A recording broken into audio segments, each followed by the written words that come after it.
My name's Tom Whelan. I'm the director, one of the writers, one of the producers of the independent feature film, The Art of Travel. I'm Brian LaBelle. I'm the writer and producer as well of The Art of Travel, which is the story of a high school student who finds his way into traveling through crossing the Darien Gap with an expedition of 5 crazy guys.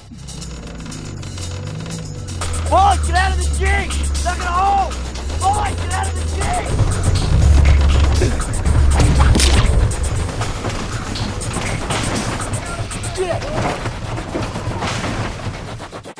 This film was shot in 5 countries with hardly any money in a matter of 6 weeks. Shot it in with 6.5. a very small crew and a lot of actors heart. crazy enough to come and join us on this adventure. There's a book called Holidays in Hell by Peter O'Rourke, and both of us managed to read this PJ book. O'Rourke. Or PJ O'Rourke. PJ. We love the book so much and the whole philosophy of traveling that we just said, hey, it's probably a little bit more interesting in an independent level to go out of Los Angeles and go to a foreign country and to shoot a film than pretty much shoot it in Los Angeles. We learned that when we shot somewhere.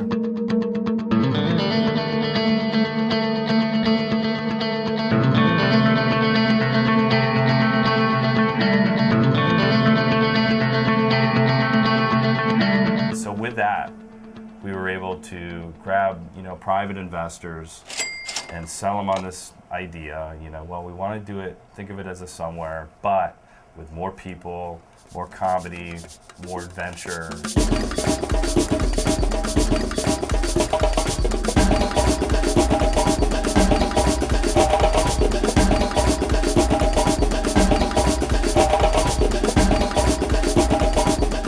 That's kind of where this Art of Travel concept kind of came to be.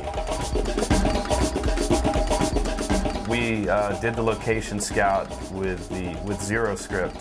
I had written an outline a couple years ago, like a treatment, so we knew kind of like areas that we wanted to try to find, but we pretty much travel and get into those areas of the outline and then find the areas that we love and we say, okay, this is where we want to shoot. Let's create a scene here, let's do this.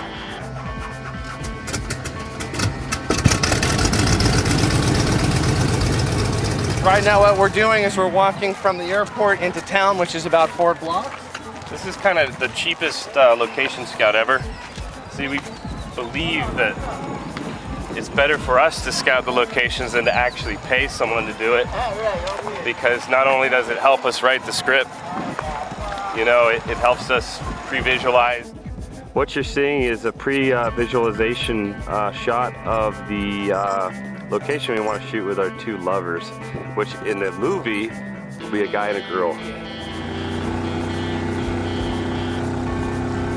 Great shot. A nice walk here, and I think the sun's going to set over there. We're facing west.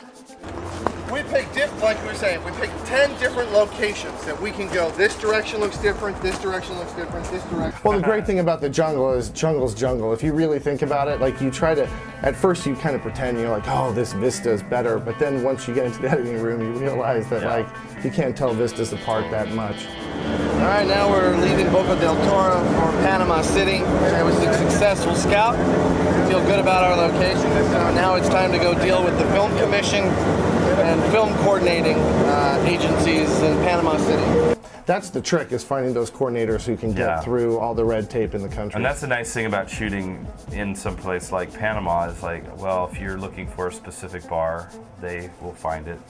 And then they walk in and they say, can we use the bar? And the guy says, sure. And then you give them like $20 and then you shoot your scene. And I always kind of joke around about like, independent filmmaking, about how, you're always told, like, especially in film school, pick the least amount of locations, the least amount of actors, never work with children, never work with animals.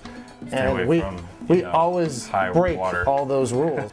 Like Hunter S. Thompson used to, what is it, Gonzo journalism? Well, we're kind of Gonzo filmmaking, like we get in there and just go for it. And, yeah, just do it.